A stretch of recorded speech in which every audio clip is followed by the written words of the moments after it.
The work was slow and meticulous. He couldn't weld from inside the wing. The space was too confined. Instead, he had to partially disassemble sections of the leading edge, install each baffle, tack weld it in place, then seal everything back up.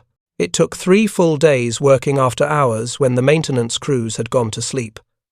The hardest part wasn't the welding itself. Moretti had been joining metal since he was 16. The challenge was maintaining the aerodynamic profile. The leading edge had to be smooth for proper airflow over the wing. Any ripples or distortions would create drag, possibly even affect handling. He worked carefully, using wooden forms to maintain the proper shape as he welded, constantly checking his work with a straight edge.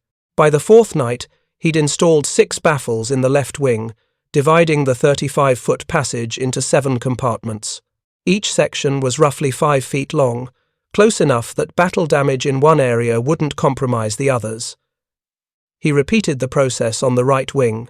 By the time the sun rose on November 23, 1942, he'd modified his first Lightning. Now came the dangerous part, testing. If the baffles restricted airflow too much, the engine would overheat at high power settings. If the welds failed under pressure, metal shards could get sucked into the engine, catastrophic failure. He needed a test pilot willing to risk an unauthorized modification. He found one in Lieutenant John Carver, a 24-year-old from Montana who'd already been shot down once and had strong opinions about the P-38's survivability. Carver listened to Moretti's explanation with growing interest. "You're telling me those passages run the whole wingspan, with nothing stopping a shell from venting the whole system?"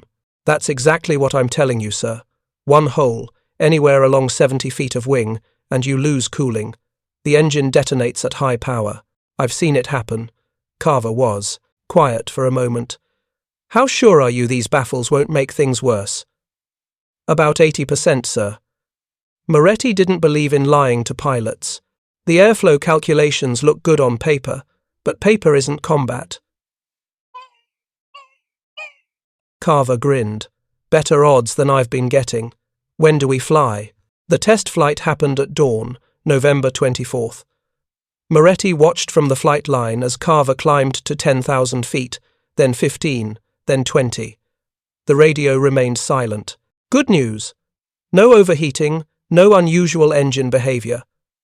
Carver pushed to 25,000 feet and ran the engines through their power range. Still nothing. After 40 minutes, the Lightning descended and landed smoothly. Carver climbed out, grinning. "She runs clean, Vinny. Temperatures stayed right in the green through the whole power band. Whatever you did, it didn't hurt performance." But performance wasn't the real test.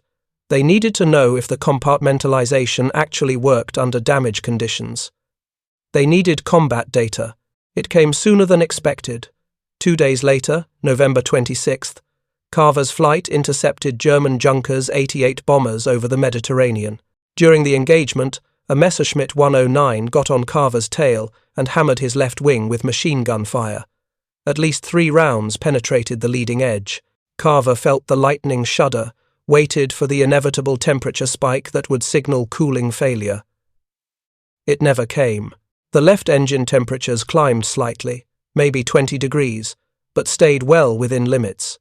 Carver was able to maintain full power, outrun the Messerschmitt, and return to base with both engines running strong. When Moretti inspected the damage, he found 2 bullets had penetrated different compartments in the intercooler passage. Each section had lost some cooling capacity, but the baffles had prevented total system failure. Word spread through the squadron faster than dysentery. Within a week, pilots were specifically requesting aircraft that Moretti had modified. The squadron commander, Lieutenant Colonel James Watkins, faced a decision that could end his career. On one hand, he had unauthorized modifications being performed by an enlisted man with no engineering credentials. On the other hand, those modifications appeared to be saving pilots' lives. Watkins was a pragmatist who'd flown combat in World War I. He understood something that peacetime bureaucrats often forgot. In war, the best solution is the one that works right now, not the perfect one that arrives 6 months too late. He called Moretti into his tent. "Sergeant, What you're doing violates about 15 different Army regulations. You're modifying aircraft structures without authorization. You're welding pressure vessels without certification. You're basically doing whatever you want. Sir? Moretti stood at attention, waiting for the court-martial. How many aircraft can you modify per week? Moretti blinked. You heard me, Sergeant. How many birds can you give this treatment? And don't waste my time pretending you're going to stop. With help, could do 2 per week. You've got 3 men starting tomorrow. I want every P-38 inches this squadron modified within a month. Watkins pulled out a piece of paper. I'm writing this up as experimental field testing of improved battle damage resistance. That should keep the technical weenies off our backs for a while. Just do me one favor. Sir, try not to crash any of my airplanes. Watkins almost smiled. I have to explain enough to headquarters as it is. By January 1943, every P-38 inches, the 343rd Fighter Squadron had Moretti's internal baffles. Combat reports showed a dramatic change. Aircraft taking wing hits were returning to base under power. Engines that should have failed were staying online. The squadron's loss rate from mechanical failure dropped by 60%. Other squadrons started noticing. A captain from the 82nd Fighter Group flew in specifically to examine Moretti's work. He brought his maintenance chief, a tech sergeant who'd worked at Curtiss-Wright before the war. They spent 2 hours inspecting modified aircraft, checking welds, measuring airflow restrictions. This is crude as hell, the tech sergeant said, running his finger along one of Moretti's tack welds. It is. Moretti agreed. I'm working with field equipment in 100-degree heat under a canvas roof. Crude as hell, the sergeant repeated. And brilliant. You've basically created a self-sealing intercooler system. Not as good as redundant systems, but way better than what Lockheed gave us. The captain pulled Moretti aside. Can you teach my guys how to do this? Yes, sir. Take me about 2 days to train a decent sheet metal man. You've got a week. I'm detaching you to our squadron. Teach everyone who can hold a torch. What started as one sergeant's unauthorized fix began spreading across North Africa. By March 1943, modified Lightnings were showing up in multiple squadrons. Each maintenance section developed slight variations. Some used thicker baffles. Others experimented with different spacing. But the core principle remained the same. Compartmentalize the intercooler passages to contain battle damage. The pilots noticed immediately. Lieutenant Thomas Bradley of the 1st Fighter Group took 20mm hits to both wings during a bomber escort mission in April 1943. Pre-modification, that would have meant 2 failed engines and a probable ditching in the Mediterranean. Instead, both engines ran hot but stayed operational. Bradley nursed his Lightning 300 miles back to base, sweating through his flight suit as he watched his temperature gauges hover just below redline. After he landed, he found Moretti in the maintenance hangar. I don't know your name, but thank you. Whatever you did to that bird kept me alive today. Moretti just nodded. He wasn't good with words, never had been. But he understood what Bradley meant. 14 months earlier, he'd been fixing dented fenders in Newark. Now, he was keeping fighters flying and pilots breathing. The work mattered in a way body shop repairs never had. The modification wasn't perfect. The baffles added weight, about 40 pounds per aircraft. They slightly reduced cooling efficiency, enough that pilots had to be more careful about sustained high-power settings in extreme heat, and the field welding quality varied wildly depending on who did the work. Some crews did excellent installations, others were sloppy, creating weak points that could fail under stress. But the data was undeniable. Between March and June 1943, squadrons flying modified P-38 seconds reported a 42% reduction in mechanical failures during high-altitude operations compared to the previous 4-month period. More importantly, survival rates for aircraft taking wing damage improved dramatically. Lightnings that should have gone down were making it home. The Luftwaffe noticed. German intelligence reports from mid-1943, captured after the war, specifically mentioned that American P-38 seconds were proving more resistant to wing damage than earlier encounters had suggested. One German pilot, interrogated after being shot down in May, told his captors he'd put 30mm cannon rounds into a Lightning's wing and watched the American pilot maintain formation and continue fighting. By summer 1943, the modification had an unofficial name among the maintenance crews, the Moretti baffle, sometimes shortened to M baffles in logbook entries. Pilots who'd flown both configurations described it as the difference between flying with a target painted on your wings and actually having a fighting chance. Then Lockheed's engineers at Burbank got their hands on a field-modified P-38. The examination produced a mixture of admiration and professional dismay. Admiration because the modification worked exactly as intended, providing measurable improvement in battle damage resistance. Dismay because it had been implemented with what one engineer called aggressive improvisation that would give our quality control department a heart attack. The welds were inconsistent. The baffles weren't precisely manufactured. The installations varied from aircraft to aircraft. Everything about it violated Lockheed's engineering standards. But the field data didn't lie. Combat units wanted the modification. Pilots trusted it. And it was demonstrably saving lives. Lockheed faced an uncomfortable reality. Their elegant engineering solution had created a fundamental vulnerability that a sheet metal sergeant with no formal training had partially solved using scrap aluminum and a borrowed torch. The company's reputation took a hit. But to their credit, Lockheed's leadership did the right thing. They didn't try to suppress the field modification. They didn't claim patent infringement or demand the Army stop unauthorized alterations. Instead, they got to work analyzing exactly why Moretti's crude baffles were effective and how to implement the principle properly. By July 1943, engineering teams were designing a complete redesign of the P-38's cooling system. The solution was radical. Move the intercoolers entirely out of the wing's leading edge, relocate them to a new position between the oil coolers in the engine nacelles, creating a distinctive chin below each engine.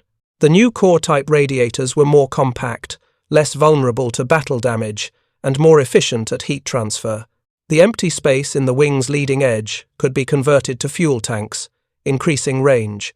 The P-38J model, incorporating the new chin-mounted intercoolers, entered production in August 1943. Engine output at 25,000 feet jumped by nearly 200 horsepower compared to earlier models. More importantly, the new design eliminated the wingspan vulnerability that had killed so many pilots. When Lockheed engineers presented their improved intercooler system to Army Air Force's technical reviewers in late 1943, they did something unusual. They credited field modifications for revealing limitations in the original design that testing hadn't caught. The official engineering reports acknowledged that combat experience and practical solutions developed by maintenance personnel had pointed the way forward. It was a rare moment of institutional humility.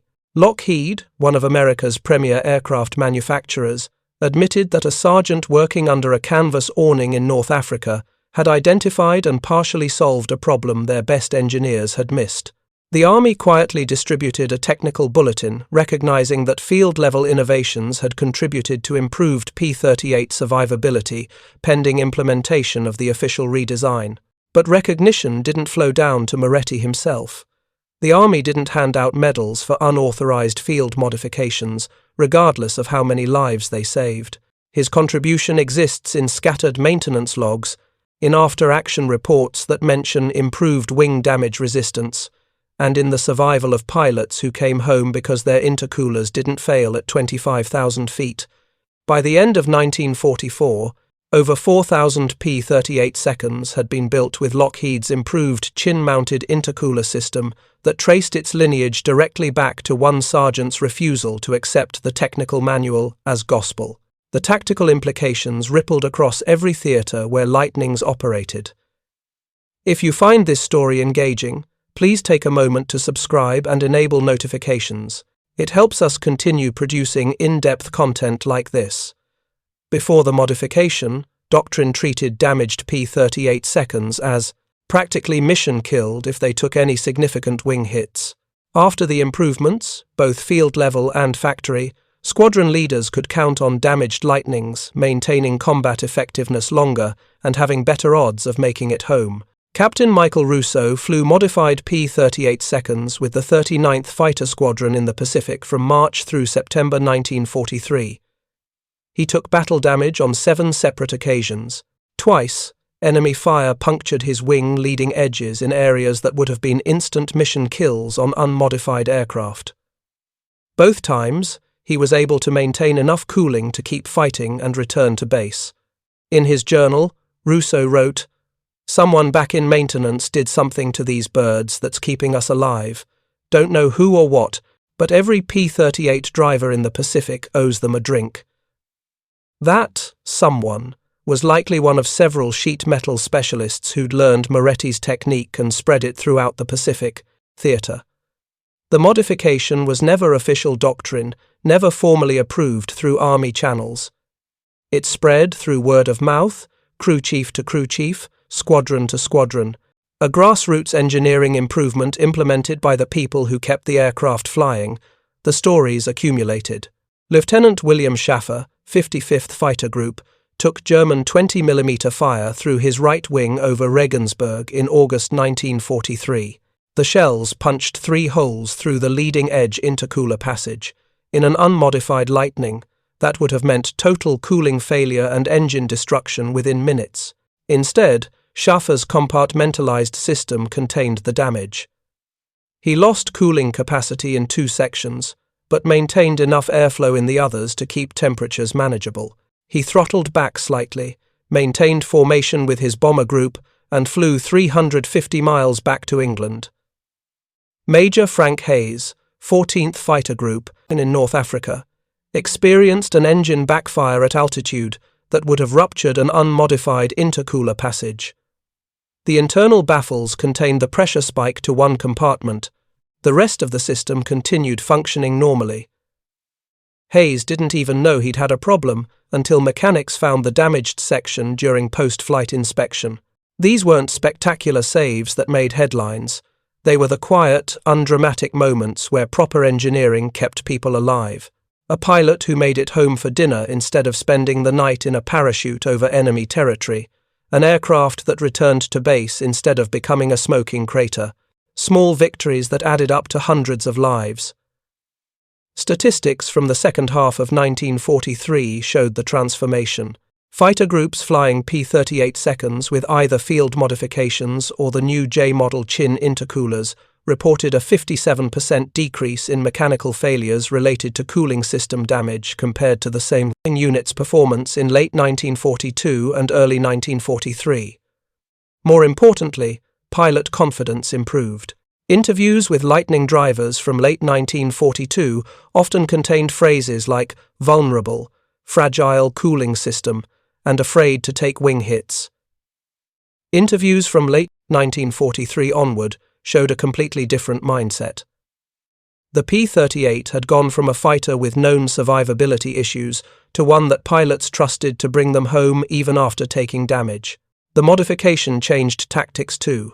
Earlier doctrine emphasized keeping P-38 seconds out of turning fights, where enemy fighters could get deflection shots at the broad wing surfaces. After the improvements, squadron leaders gave pilots more freedom to engage aggressively. The fear of a lucky shot destroying both cooling systems had diminished enough that Lightnings could fight on their own terms, rather than always having to play defensive. The Germans and Japanese adapted. By late 1943, their pilot training emphasized aiming for the P-38's central nacelle, or engine booms, rather than the wings. But that meant more difficult shots requiring precise aim, and by then the tide of the war had shifted enough that Axis pilots rarely had time for precision shooting. They were too busy trying to survive against increasing numbers of Allied aircraft. Moretti's story ends where most enlisted men's stories end, in obscurity. He rotated back to the United States in late 1943, was promoted to technical sergeant, and finished the war training new aircraft mechanics at an air depot in Texas. After demobilization in 1946, he returned to Newark and opened his own body shop. He never talked much about his wartime service. When pressed, he'd say he fixed airplanes in North Africa and changed the subject. He died in 1974, age 64, from lung cancer probably caused by decades of welding fumes and body shop chemicals. His obituary in the Newark Star-Ledger mentioned his military service in one sentence. No medals were listed because he'd never received any beyond the standard theatre ribbons. His contribution to aviation history existed only in maintenance logs that had been boxed up and sent to archives nobody read, but his fingerprints are all over the Lightning story. The P-38's transformation from a fighter with a critical vulnerability to a robust, battle-worthy aircraft included his work. The fact that Lockheed's official solution came only after field modifications proved the concept validated everything Moretti had figured out with a torch and some scrap aluminum. The broader lesson transcended one aircraft or one modification. Engineers working from test data and theoretical models can produce magnificent machines, but those machines operate in real-world conditions that testing doesn't always capture. North African heat that overwhelmed cooling systems designed in California. Combat damage patterns that wind tunnel testing couldn't simulate. The chaos of war revealing weaknesses that peacetime development never exposed. That's where the mechanics and crew chiefs and line personnel earn their keep. They're close enough to the hardware to see what's actually happening rather than what should be happening according to specifications. Close enough to the pilots to understand which problems are just annoying and which ones are getting people killed. And in Moretti's case, skilled enough and brave enough to implement solutions even when those solutions violated regulations. Modern aircraft maintenance has institutionalized some of what Moretti taught us. The Air Force has entire organizations dedicated to collecting field observations and rapidly implementing improvements. Feedback loops between combat units and manufacturers happen in weeks rather than months. Field modification programs exist within official channels, allowing proven improvements to spread quickly through the fleet. But even today, the best innovations often start the same way. Someone close to the equipment notices something everyone else missed. Someone with the technical skill to understand the problem and the courage to try a fix that isn't in the manual. Someone willing to take responsibility for making things better rather than just following procedures. The P-38 Lightning ended World War II with a distinguished combat record. More than 10,000 built, flown by America's top two aces, instrumental in shooting down Admiral Yamamoto, respected by enemies who'd initially dismissed it. That legacy owes something to Kelly Johnson's brilliant original design, something to the Allison engineers who built robust engines, something to the thousands of pilots who fought in it, but it also owes something to a sheet metal sergeant who looked at a dead pilot's aircraft, saw a problem everyone else had accepted, and decided the manual wasn't the final word. He never knew how many lives his modification saved, never got credit beyond word-of-mouth recognition from other maintenance crews, never appeared in any official history of the Lightning program, but every P-38 pilot who made it home from 25,000 feet with a punctured wing knew. Every crew chief who watched a damaged bird taxi back to the line instead of crashing in the Mediterranean knew. Every squadron commander who saw his loss rates drop knew, and that's the only recognition that really matters. Vincent Moretti never claimed to have made the P-38 invincible. He wasn't trying to engineer a perfect solution. He was just a guy with a torch trying to give pilots a better chance of coming home. Sometimes that's enough. Sometimes that's everything. The Lightning's distinctive twin booms still appear at air shows, polished aluminum gleaming in the sun. Only a handful fly today, carefully maintained by dedicated warbird enthusiasts. Those who restore them sometimes find evidence of field modifications in the wings, crude welds that don't match factory specifications, baffles installed with more enthusiasm than precision, the physical remnants of an enlisted man's war against death. They usually leave them in place. It's part of the aircraft's history. A reminder that the Lightning story isn't just about the engineers who designed it or the pilots who flew it. It's also about the maintainers who kept it flying, who made it better, who refused to let good enough be good enough when lives were at stake. In the end, war is an engineering problem. not just in the design studios and test facilities, but on the flight line and in the field. It's solved by people who understand that every technical decision has a human cost, that every system failure means someone doesn't come home, that regulations and procedures serve the mission, not the other way around. Vincent Moretti understood that. He understood it in his bones, in the same way he understood how metal bends, and how welds hold, and how improvisation sometimes beats precision. He took that understanding, added a torch and some scrap aluminum, and made one of America's most iconic fighters a little bit better, a little bit safer, a little bit more likely to bring its pilot home. Nobody pinned a medal on his chest. Nobody wrote his name in the history books. But somewhere in the archives, in maintenance logs yellowed with age, his work endures. Notations about field modifications to intercooler system, reports of improved cooling system battle damage resistance, technical bulletins that changed how the Army thought about field-level improvements. And in the memories of pilots who flew modified Lightnings, men who are mostly gone now but who remembered. They remembered the bird that took hits and kept flying, the engines that stayed cool when they should have cooked, the modification that someone in maintenance had made, someone whose name they never knew but whose skill they trusted with their lives.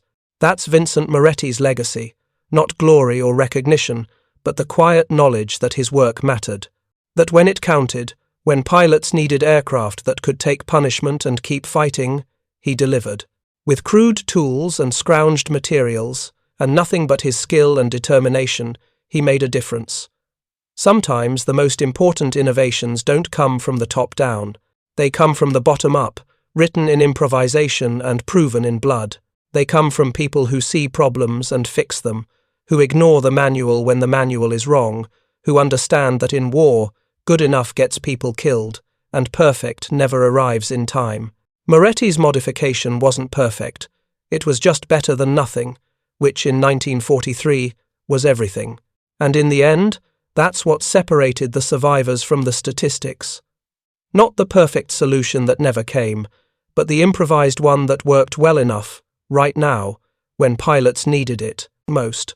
The lesson transcends World War II and the P-38. It's about how organizations learn, how innovation happens, and how expertise manifests in unexpected places. Modern aircraft maintenance has institutionalized the feedback loop that Moretti helped create, but the fundamental challenge remains. How do you build systems that can recognize and incorporate insight from people who aren't supposed to have it? Moretti had no engineering degree. He'd never taken a course in aerodynamics or thermodynamics. He couldn't calculate intercooler efficiency or model airflow restrictions. But he understood metal. He understood how damage propagates through structures. He understood that a 35-foot-long passage with no internal divisions was a vulnerability waiting to be exploited. His solution was crude, inelegant, and imperfect. It added weight. It reduced efficiency slightly. It violated every principle of proper engineering documentation. And it worked, because sometimes crude solutions that address the actual problem are better than elegant solutions that don't. This is what we miss when we worship credentialism over competence, when we assume that formal education is the only path to understanding, when we build systems that can't hear voices that lack the right credentials. Moretti's story is a reminder that expertise comes in many forms, and the person who sees the solution might be the one nobody's listening to. The P-38 Lightning flew on through the war, its distinctive silhouette unmistakable in every theatre. By 1945, it had compiled a record that would have been impossible without the improvements that began with a sergeant and a welding torch, 10,000 built. America's top aces flying it, a reputation for toughness that its early combat record never suggested it would achieve. That transformation owes everything to the people who refused to accept the aircraft's limitations as permanent. To Moretti and the countless other mechanics, crew chiefs, and line personnel who saw problems and fixed them. To the pilots who flew unauthorized modifications and reported honestly about the results. To the commanders who protected their people from bureaucratic retaliation. To the institution that eventually, reluctantly, learned to listen. Vincent Moretti returned to Newark, fixed cars, and died without recognition. But his fingerprints remain on every principle of field engineering the Air Force still uses. Every feedback loop between combat units and manufacturers. Every rapid modification program that bypasses normal channels in crisis. Every time a crew chief's observation changes how aircraft are designed. That's all Moretti's legacy, written in the survival of pilots whose names he never knew and who never knew his. Sometimes history's most important innovations don't come from the top. They come from the flight line, in the form of an enlisted man with a torch and the courage to ignore the manual when the manual is wrong.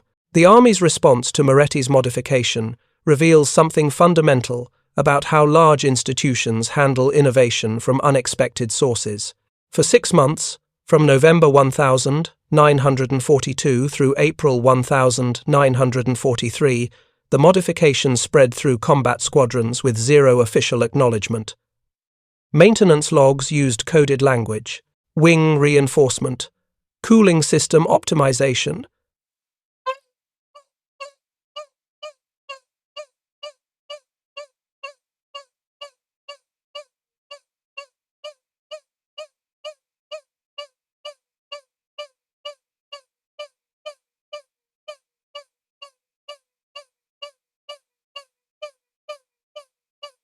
Documents. This created an absurd situation. By March 1943, roughly 40% of operational P-38 seconds in the Mediterranean theatre had been modified. Yet the Army Air Force's headquarters had no official knowledge of it. Squadron commanders were quietly encouraging the work while simultaneously filing reports that made no mention of it. The conspiracy of silence protected everyone involved, but it also meant that the improvement wasn't reaching units that desperately needed it. The breakthrough came from an unexpected source. A War Department photographer, shooting footage for training films, captured imagery of a crew chief working on a P-38's leading edge. In the background, clearly visible, were the telltale signs of baffle installation. Someone at the Pentagon noticed. Questions were asked. Squadron commanders could no longer pretend nothing unusual was happening. The initial response was predictably bureaucratic. A team of inspectors flew to North Africa to investigate unauthorized aircraft modifications. They arrived with clipboards and regulations, prepared to shut down what they assumed was dangerous tinkering by underqualified personnel. What they found instead was documented evidence of improved survivability, detailed maintenance logs showing reduced failure rates, and testimony from dozens of pilots who credited the modification with saving their lives. The lead inspector, a major from Wright Field's engineering division, spent 3 days examining modified aircraft. He interviewed pilots, reviewed combat reports, and watched as a crew demonstrated the installation process. His final report contained a remarkable conclusion for a military investigation. The field modification, while technically unauthorized and inconsistent with standard procedures, demonstrates measurable improvement in combat survivability. Recommend immediate study for potential fleet-wide implementation. That recommendation triggered a 6-month evaluation that ultimately led to Lockheed's chin-mounted intercooler redesign. But it also established something more important, a precedent that field-level innovations, if properly documented and proven effective, could influence official design decisions. The Army issued Technical Order 0175 P381-inch, May 1943, which didn't explicitly authorize Moretti's modification, but did acknowledge that field-initiated improvements to cooling system battle damage resistance had shown promise and should be evaluated by local engineering officers. It was bureaucratic language that essentially said, keep doing what you're doing, but now it's sort of official. Moretti's modification influenced aircraft development in ways that extended far beyond the P-38 program. The Army Air Forces, recognizing that combat experience was revealing design flaws that testing hadn't caught, established formal channels for field feedback. By late 1943, every combat theatre had engineering liaison officers whose job was to collect information about problems and field solutions. This led to rapid improvements across multiple aircraft types, The P-47 Thunderbolt's oil cooling system was redesigned after field modifications similar to Moretti's proved effective. The B-17 Flying Fortress received strengthened wing attachment points after mechanics noted stress patterns that peacetime testing had missed. The P-51 Mustang's fuel system got emergency modifications based on combat damage analysis from maintenance crews. The institutional lesson was profound. The people maintaining and operating equipment in combat conditions see things that engineers in California cannot. Their observations, even when they lack formal technical credentials, deserve serious consideration. By 1944, this principle was embedded in Army Air Force's doctrine. Field Engineering Bulletin 44-3 explicitly stated that combat experience and field-level technical innovation shall be given weight equal to laboratory testing in evaluating aircraft modifications. That bulletin exists because Moretti welded baffles into a P-38's wing without permission, because Colonel Watkins backed him instead of court-martialing him, because pilots flew the modified aircraft and lived to report the results, because the system, slowly and reluctantly, learned to listen to voices that weren't supposed to matter. The story raises uncomfortable questions about the aircraft that weren't modified. How many pilots died in P-38 seconds before Moretti's innovation spread? How many aircraft were lost in the first year of Lightning operations because Lockheed's original design had a fatal vulnerability that only combat would reveal? The numbers are difficult to calculate precisely, but maintenance logs and loss reports offer clues. Between August 1942 and November 1942, the 1st, 14th, and 82nd Fighter Groups lost approximately 47 P-38 seconds to what were classified as mechanical failure during combat operations. Detailed investigation of available reports suggests that roughly 30% of these failures, about 14 aircraft, involved intercooler damage, leading to engine failure. 14 aircraft, probably 12 to 13 pilots, accounting for some who bailed out successfully. That's the cost of the 3 months before Moretti welded his first baffle.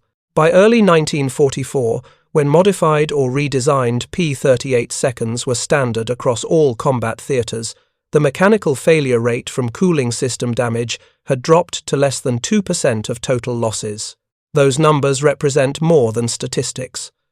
They represent Lieutenant Morrison, who went down over Tunisia in October 1942 after taking a single machine gun round through his right wing. They represent Captain Chen, whose engines seized at altitude in September 1942, forcing him to ditch in the Mediterranean where rescue never came. They represent every pilot who died because a shell found the wrong 5 feet of wing surface. This is the burden that engineers carry, though most never think about it in these terms. Every design decision has consequences measured in lives. Every shortcut taken during development, every assumption made during testing, every specification compromised to meet weight or cost targets, all of it eventually manifests as survival rates in combat. Moretti understood this intuitively, which is why he couldn't walk away from the problem. He'd seen Lieutenant Anderson's body pulled from a crashed Lightning. He'd seen the single hole in the wing that had killed both engines. He knew that somewhere, a Lockheed engineer had made a decision, probably for good reasons, probably with sound technical justification that created that vulnerability. But he also knew that the engineer wasn't the one who had to zip Anderson into a body bag. That's the difference between theoretical engineering and field maintenance. In the design studio, you work with models and specifications and acceptable failure rates. On the flight line, you work with dead pilots and burning wreckage, and the knowledge that your decisions determine who comes home and who doesn't. The lesson transcends World War II and the P-38. It's about how organizations learn, how innovation happens, and how expertise manifests in unexpected places. Modern aircraft maintenance has institutionalized the feedback loop that Moretti helped create, but the fundamental challenge remains. How do you build systems that can recognize and incorporate insight from people who aren't supposed to have it? Moretti had no engineering degree. He'd never taken a course in aerodynamics or thermodynamics. He couldn't calculate intercooler efficiency or model airflow restrictions, but he understood metal. He understood how damage propagates through structures. He understood that a 35-foot-long passage with no internal divisions was a vulnerability waiting to be exploited. His solution was crude, inelegant, and imperfect. It added weight, it reduced efficiency slightly, it violated every principle of proper engineering documentation, and it worked, because sometimes crude solutions that address the actual problem are better than elegant solutions that don't. This is what we miss when we worship credentialism over competence, when we assume that formal education is the only path to understanding, when we build systems that can't hear voices that lack the right credentials. Moretti's story is a reminder that expertise comes in many forms, and the person who sees the solution might be the one nobody's listening to. The P-38 Lightning flew on through the war, its distinctive silhouette unmistakable in every theatre. By 1945, it had compiled a record that would have been impossible without the improvements that began with a sergeant and a welding torch. 10,000 built, America's top aces, flying it, a reputation for toughness that its early combat record never suggested it would achieve. That transformation owes everything to the people who refused to accept the aircraft's limitations as permanent, to Moretti and the countless other mechanics, crew chiefs, and line personnel who saw problems and fixed them, to the pilots who flew unauthorized modifications and reported honestly about the results, to the commanders who protected their people from bureaucratic retaliation, to the institution that eventually, reluctantly, learned to listen. Vincent Moretti returned to Newark, fixed cars, and died without recognition. But his fingerprints remain on every principle of field engineering the Air Force still uses, every feedback loop between combat units and manufacturers, every rapid modification program that bypasses normal channels in crisis. Every time a crew chief's observation changes how aircraft are designed, that's all Moretti's legacy, written in the survival of pilots whose names he never knew and who never knew his. Sometimes history's most important innovations don't come from the top. They come from the flight line, in the form of an enlisted man with a torch and the courage to ignore the manual when the manual is wrong. Thank you for watching. For more detailed historical breakdowns, check out the other videos on your screen now, and don't forget to subscribe.